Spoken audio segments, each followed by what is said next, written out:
Welcome to the Mystic Bit Show. This is where we break down all things psychic development, spirituality, manifesting. My job is to get you fucking sovereign.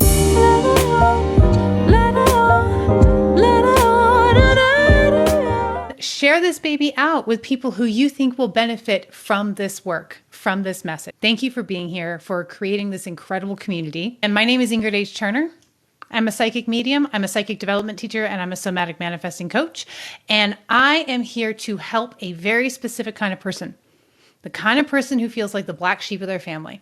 You feel like a misfit. You feel a little out of place. All your life, it's like, where am I? I don't quite fit. That's because you're designed not to fit. If you're not fitting in somewhere, you're here to forge a new fucking path. And you are my people. And I am here to help you do that. And if you're here, it's because you know you've got something to offer. Even if you're not logically admitting it to yourself. Even if you're like, well, maybe not me. I mean, I'm really attracted to this, but I don't know if it's me. It's for you. All right? Don't compare yourself to anyone else. You are freaking magical and special. And I'm happy you're here. And I'm happy we're connected. All right. My loves, I'm fucking in it. And that's what I got to talk about today. I got to talk about being in it. I am on a massive upswing, like an up level. And I want to talk to you about the cycle of up leveling your frequency. Like what happens when you start to become more of who you are, when you step into your highest expression. What do I mean by highest expression? Highest expression is the highest level of frequency that is available to you right now. And the thing is, we are constantly expanding, my loves, especially when you are committed to spirit. I have a phrase that I've coined, have used for years. It's living in partnership with spirit. When you make that commitment to living in partnership with spirit, you are constantly in a state of expansion. And if you're here hanging out with me, if you found me, you are definitely at least dancing around the edges of a massive fucking up level. Because I'm here in the throes of my up level. And I tend to attract people who are right at the edge of breaking through to some level. So if you're feeling like, okay, this is resonating, stick around. I'm going to talk to you about exactly what to expect during this cycle. And it's not bad, but it's intense. And that's what we choose, isn't it? We choose the intensity, the breakthrough, the get shit done kind of mentality, right? Who feels like they're in it? They're like, oh my God, something is shifting. I've identified like 4 steps in this cycle that I want to share with you. And if you have more to add, feel free to. The first step is like that feeling good, that flying high. Look at y'all. You're all like, oh yes, I'm feeling the up level. That flying high, that feeling good, feeling like productive and aligned and shit is happening. And that's when you start to notice that you're manifesting, you're seeing the synchronicities. That's the first step right there. Oh yeah. I am feeling good.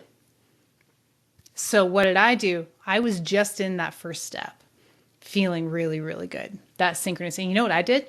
I manifested my happy little ass into this incredible coaching program with this woman who's coaching me, who's like got mastery in areas that I don't have mastery in.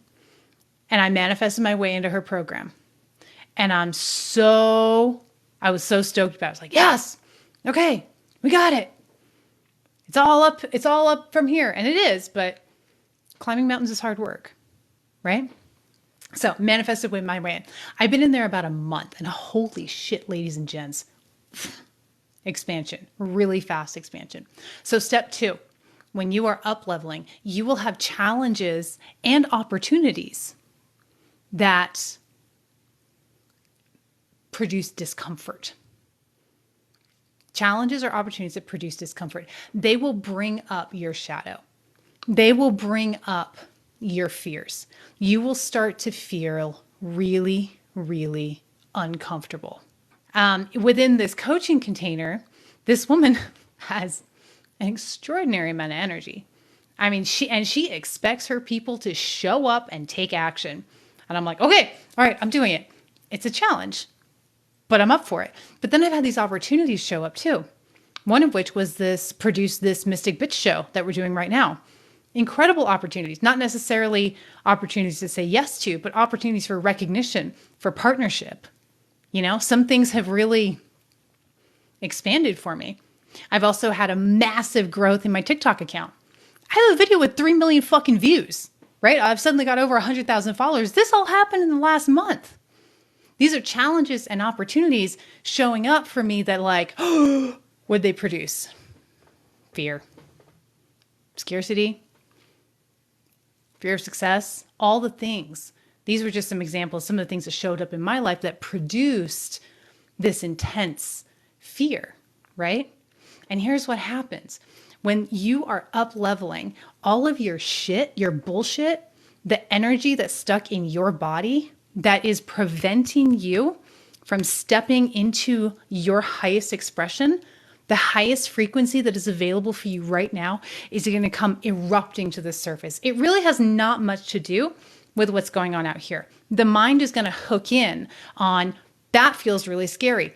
That's a really big challenge. That's terrifying to me. Or I'm sad. I'm depressed. I'm whatever it is, what it is, your ego coming in and clamping down as hard as it can on you because that piece of your identity is now in its death throes.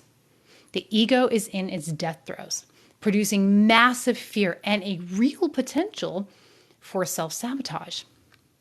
Now, your ego is going to come in and tell you that it's your intuition, your heart, right? Saying, give it all up. It's too much. You don't really want this. It's too uncomfortable. This can't be right. This can't be right for you. Now, here's how to tell the difference between your ego fear brain and your intuition, which can also produce fear. If you are triggered, highly emotional, or attached to the fear, to the emotion that you're experiencing, it is not your intuition. It is not spirit. It is not your heart. It is your mind. It is your ego clamping down on you. Now, the ego is not the bad guy. The ego is not here to do you harm. It's here to protect you. But what we've done is we've been trained to put the ego in charge. And so it's way the fuck above its pay grade. And so it's over here trying to manage your life and it's looking at you expanding into this new frequency that the ego is completely unfamiliar with and is clamping it down. It's going, oh my God, don't do that. Get back in that box because we can't manage your life if you're expanding into this new frequency.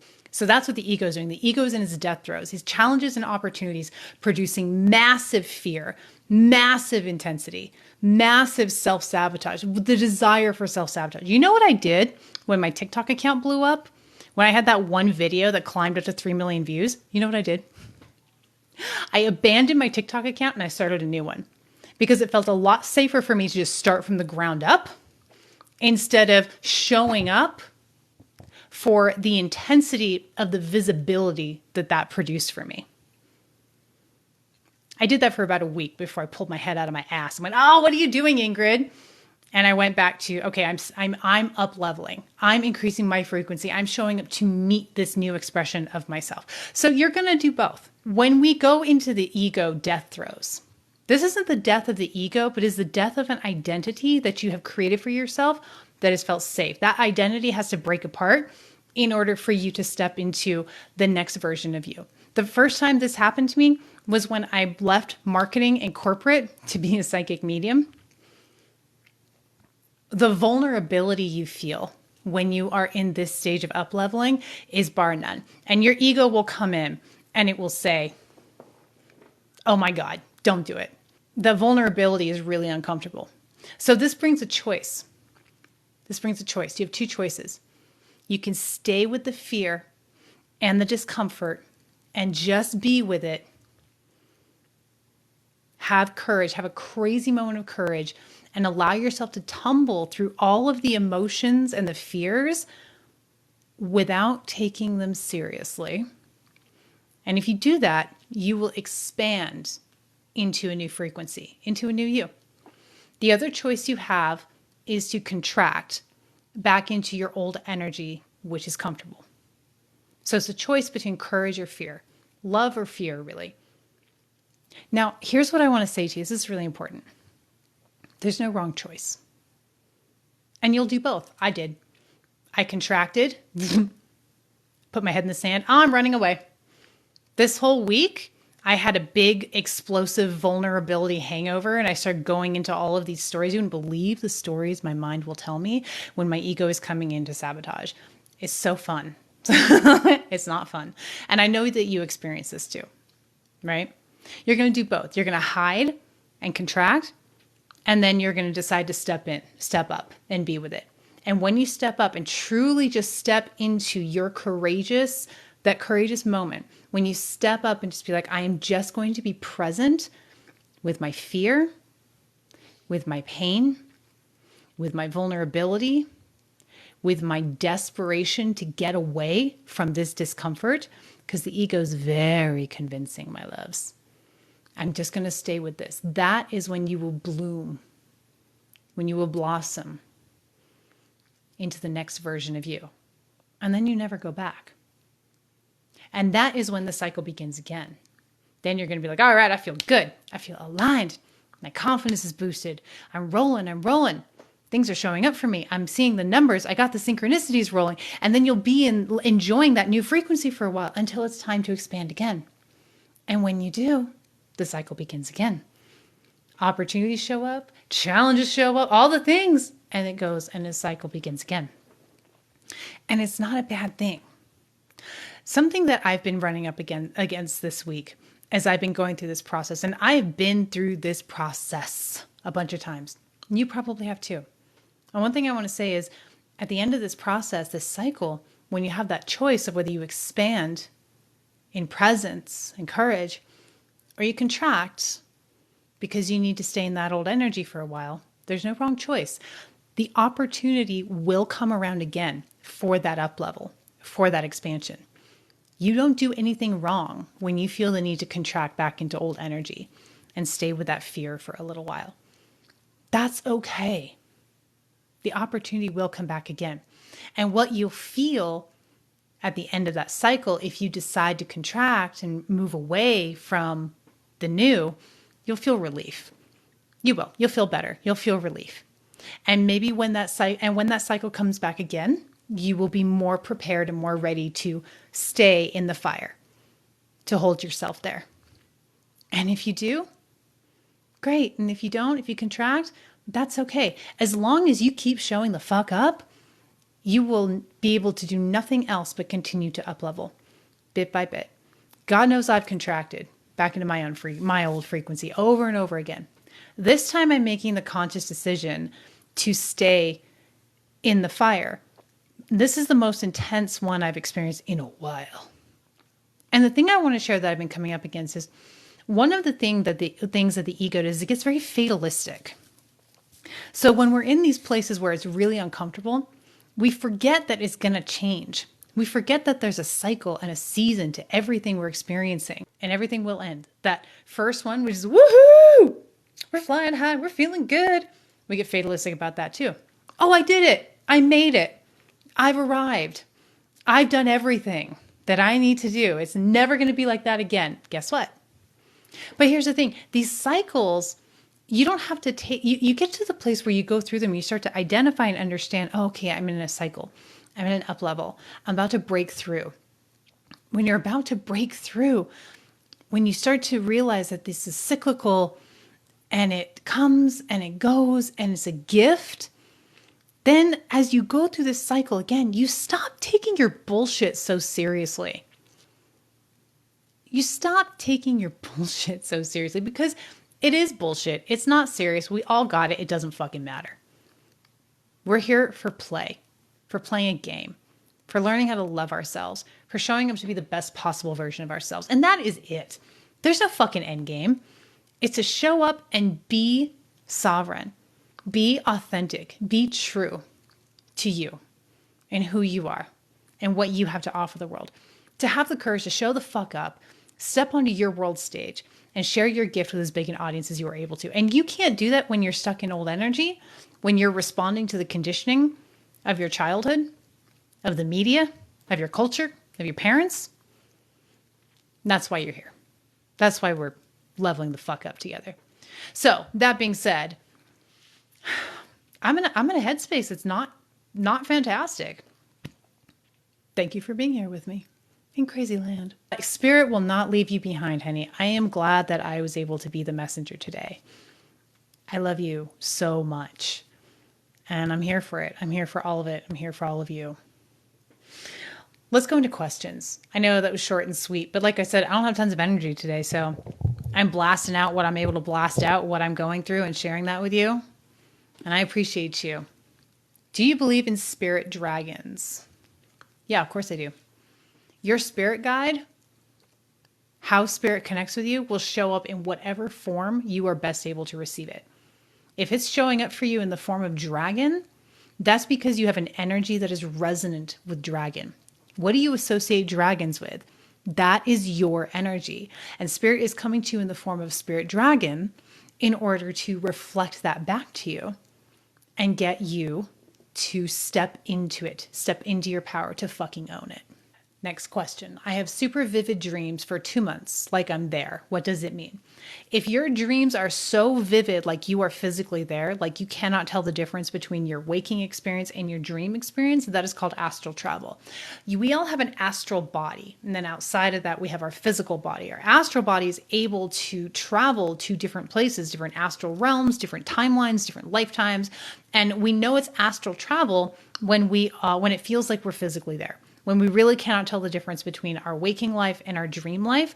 Or you don't have to do it just when you're dreaming. You can develop this ability so that you can do it consciously. Most people do it in their dreams. They don't do it consciously.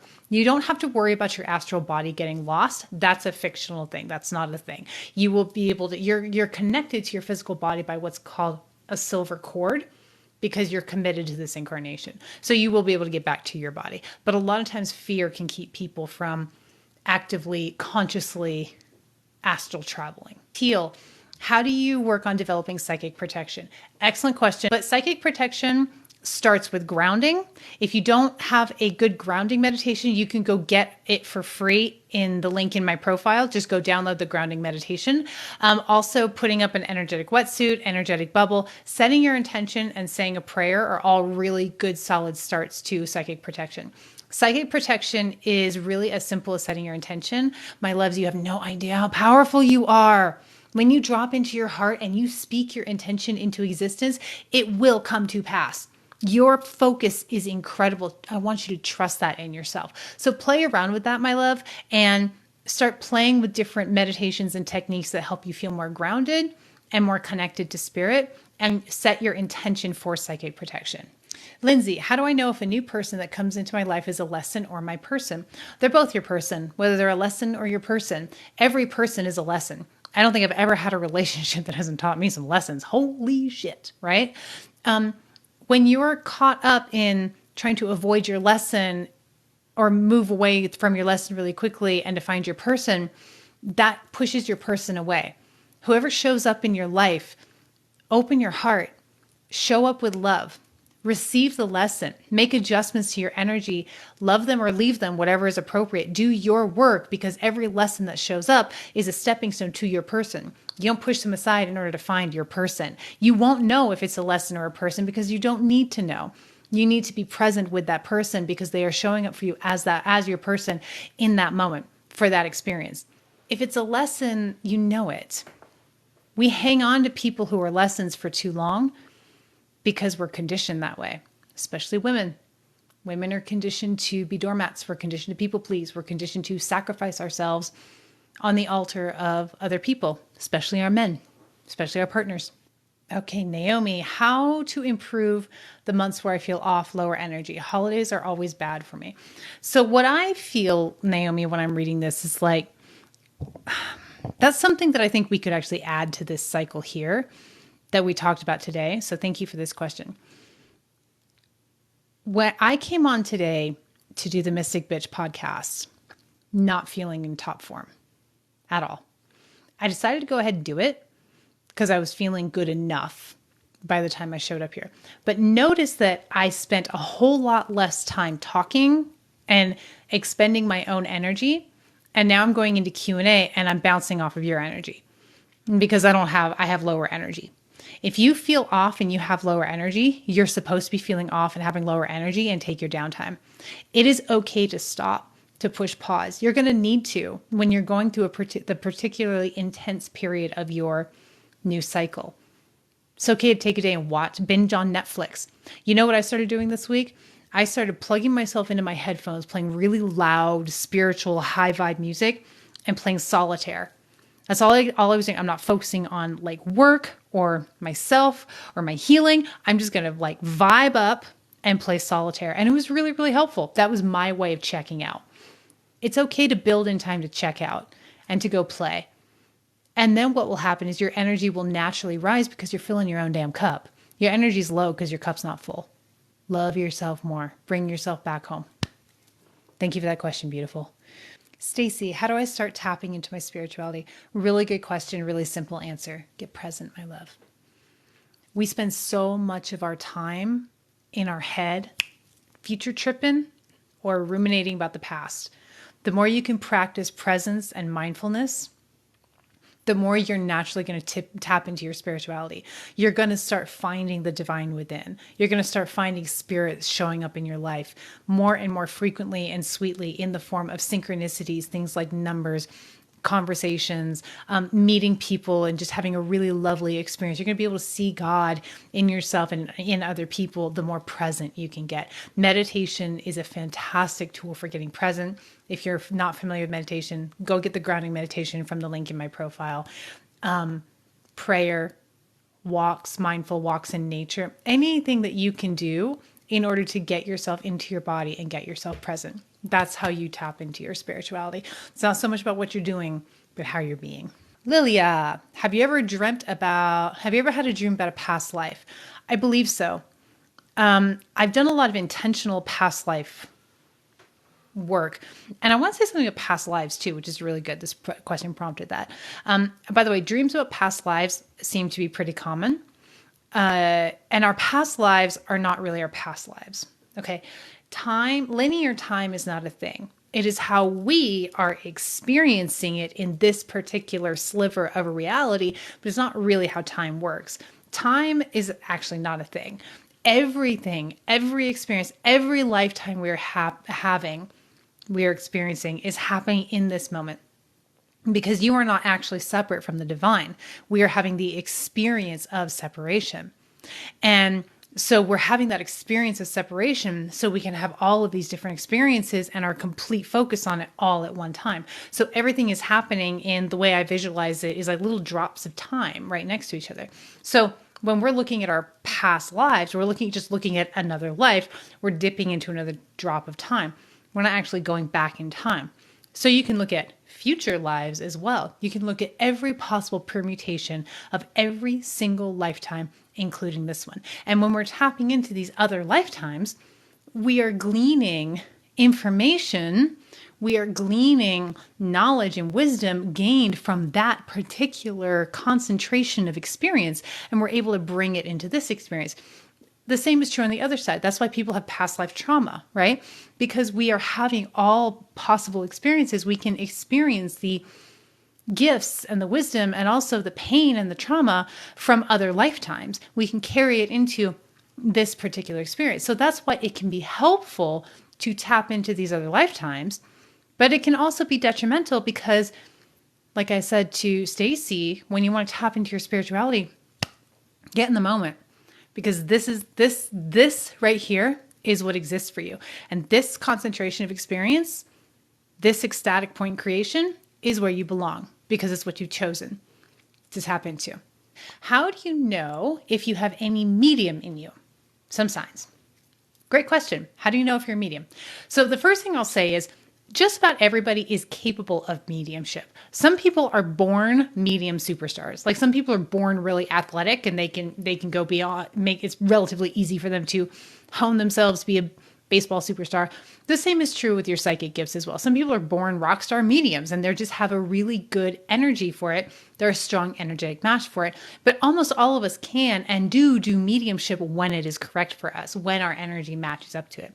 Some signs that you're a natural medium. And I've talked about a lot of these on my TikTok profile. Go scroll through my videos. You'll probably get a lot of really good information. You see faces, like when you close your eyes. You see faces when you're falling asleep at night. You hear voices. Okay. Those voices outside your head, you'll usually hear them when your mind levels are down. So when you're sleeping or you're driving or just doing something mindless, you're not thinking too much, that's when spirit can get in. Okay. You see ghosts. All right. Out of the corner of your eye. Oh, you see little figures. That's a sign of mediumship. You're tapping into it. I just did the last week's podcast. It's 7 signs you're psychic and you probably don't know it. And I go into more detail there as well. Okay, Hannah, good question. What to do in the phase of change when you don't know where you're headed yet? Just be with where you are. Here's the thing. Spirit is not going to give you a 5-year plan. It's not going to even give you the next 5 steps. It's going to give you right here, right now. And part of the up level is often, I don't fucking know what I'm going to do. I don't know what I want to do. I don't know what I'm supposed to do. I don't know what I'm here for.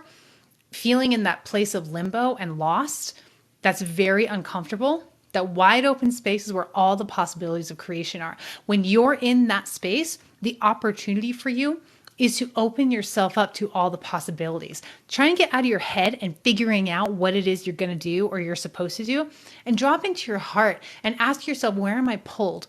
And again, you won't necessarily know what it all means or what the big picture plan is for you, but maybe you're just pulled to go to a particular market on the corner.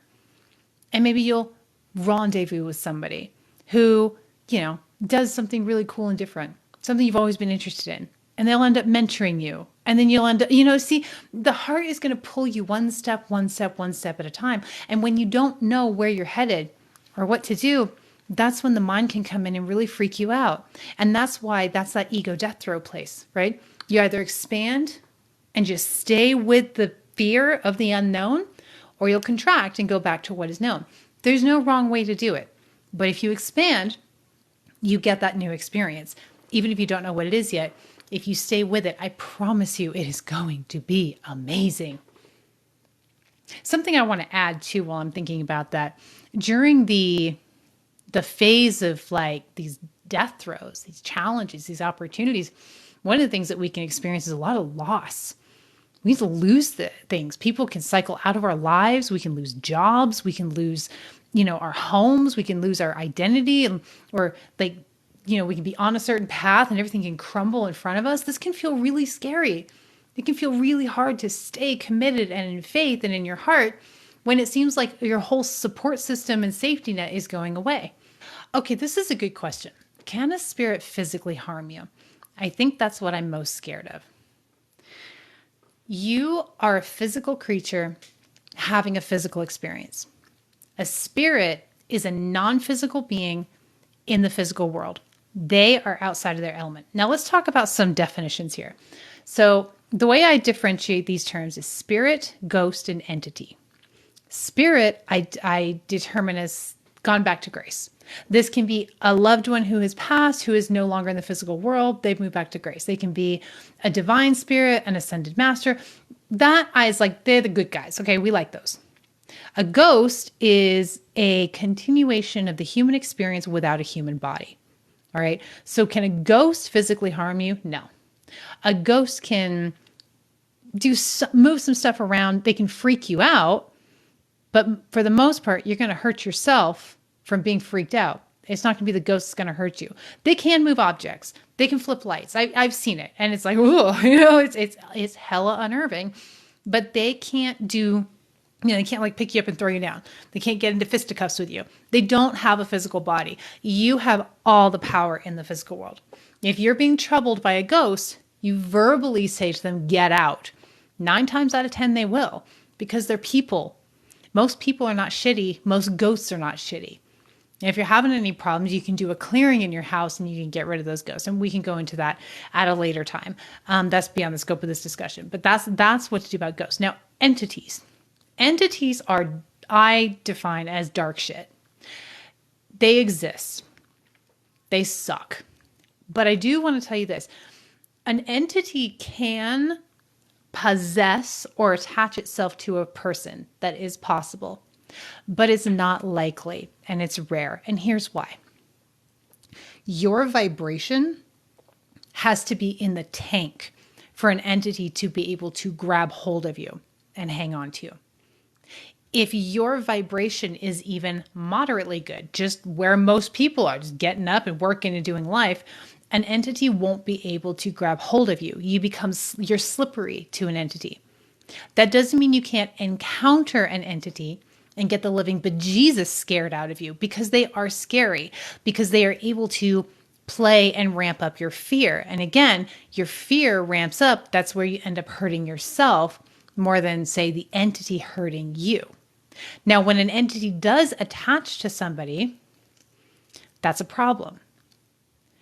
Theoretically, like technically speaking, all that person has to do is raise their vibration, and then the entity will fall off. But once an entity attaches itself to somebody, it tricks that person into believing that they need that energy and that entity. And so they end up holding on to the entity. And somebody can come in and do a clearing, an exorcism, what you will.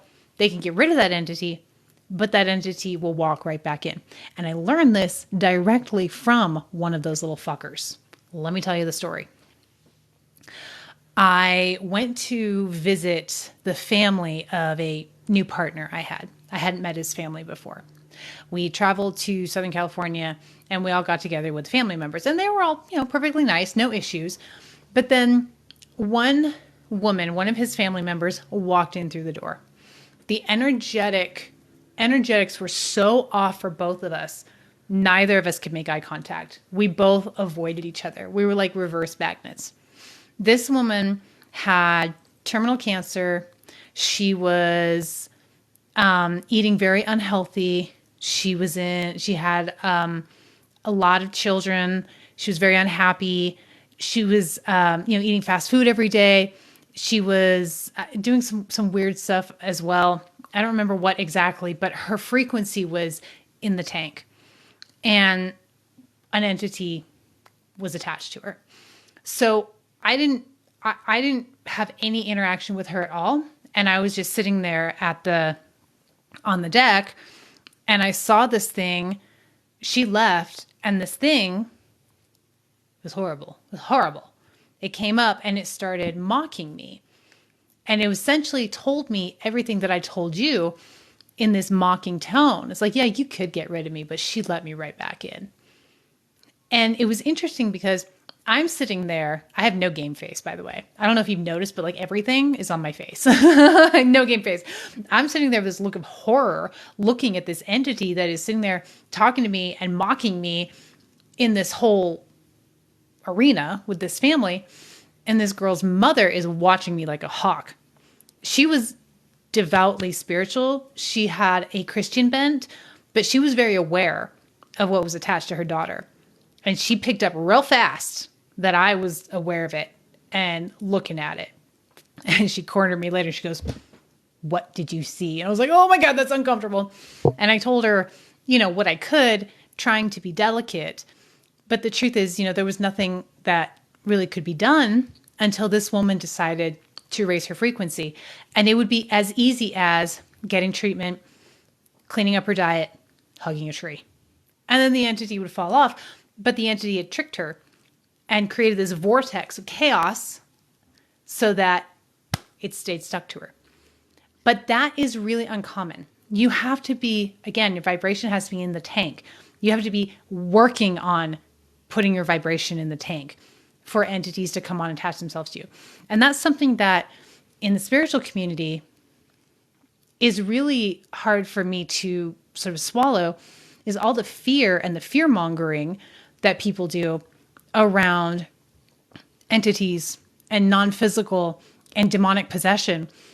Because the truth is, yeah, that shit happens. But when you are hyper focused on it and afraid of it, you're calling it in. And the thing to do is protect yourself, protect your energy. The best way to protect your energy is to raise your damn frequency. And you raise your frequency through love, through being a good person, through treating your body well, meditating, grounding in, loving yourself and loving other people. And when you do that, you don't have anything to be concerned about. I had an encounter with an entity not too long ago. It sucked. It was scary. I had to get a ritual in place in order to get rid of it. All you have to do is conquer your fear, and that entity has no more power. But I get how hard that can be. I get it. And you use whatever means necessary, whether it's a religious ritual, a dogma, a belief in yourself, whatever it is. But yeah, there's my spiel about spirits and being afraid of spirits and negative entities. And I get it. I've tangled with them. They really ramp up your fear. It's really hard to control your fear. But that's why you do the frequency work before you have any interactions with this kind of thing. Adam, does it mean anything if I don't have dreams very often or don't remember them? I don't think so, honey. Not in terms of your psychic gifts. Just because you don't have dreams doesn't mean you don't have psychic gifts. It's not one or the other. Shay, I get messages in my dreams or something that hasn't happened yet will happen. You get prophetic dreams? They do happen? Prophetic dreams are a sign of claircognizance. You just know shit. After I became an addict, I lost everything I had since I was a babe. I'm blocked. What do I do? Oh, you heal, baby. You heal. I just did a video about addiction on my page a few days ago. Be worth you looking at. I've tangled with addiction too. Like, I get it. Addiction is a hard road to hoe. But what you need to know is that tendency towards addiction is a wide opening to spirit. It's a big gaping hole begging to be filled by God. And when we don't know how to tap into God consciousness, we fill it with anything and everything we can get a hold of, whether it's drugs, alcohol, sex, what have you. So there's tremendous amount of power in the energy of addiction. You just have to flip it on its head, and you have to do the work, the healing work, the trauma work, the energy work. You have to do your healing work. And when you do, that energy that was a black hole will bloom into an incredible vortex that is sensitive and powerful and healing and incredible. And I've seen it over and over again. I've seen it in myself. I've seen it in people who I've worked with who have had addictions that they've tangled with. You're here. You're doing amazing. You just do your work, honey. Your life will come back together. Your life will come back together. I promise. Stay in recovery, honey. Keep that commitment to yourself, to your healing, and to partnership with spirit. It will come back. I promise you. It will. Oh, this is a great question. When you're clairvoyant, how can you tell the difference between a vision or if it's just symbolism? Sometimes you can't until you allow it to come to fruition. This is why I always, I recommend creating a hit list. All right. So some people who are clairvoyant, they're very literal. Like, you get literal vision. Somebody will say somebody's name and you'll see that person's face and it'll be right on. Other people who are clairvoyant, it's very symbolic and you have to learn the language of symbolism or learn your individual language of symbolism. So if you're not sure, then pay attention to what you're seeing, to your clairvoyant gifts, write them down and then see how they turn out. And then you will learn the language of your own clairvoyance. Everybody is different. Every clairvoyant is different. You might get a mix of something literal and literal stuff and symbolic stuff. It might be primarily literal or it might be primarily symbolic. The only way for you to find out is to keep tapping in, write it down, and look for patterns. You will learn the language very quickly, though, as soon as you go for it. Question. I was told only God can read your mind. Is that true? Used to be psychic that was tricked by negative energy. Okay. Only God can. Here's the thing about psychic mediumship. It's permission-based. It's an energetic language. So when you sit down with me for a reading, I'm reading what you are consciously or unconsciously giving me permission to read. I'm not going to see things that you are adamantly not okay with me seeing. So in a sense, sure, only God can read our minds, right? But I can read your energy, read your mind, and read your future if you're good with that, if you're giving me permission to do that. So psychic mediumship is not the be-all, end-all. We're not omniscient. We are here to be of service in the way that you most need it. So spirit will come through and give you the information that you need and the information that you're okay with us receiving.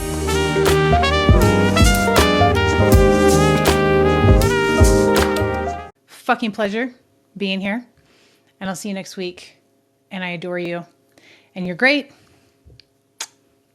Have an amazing evening. Thank you.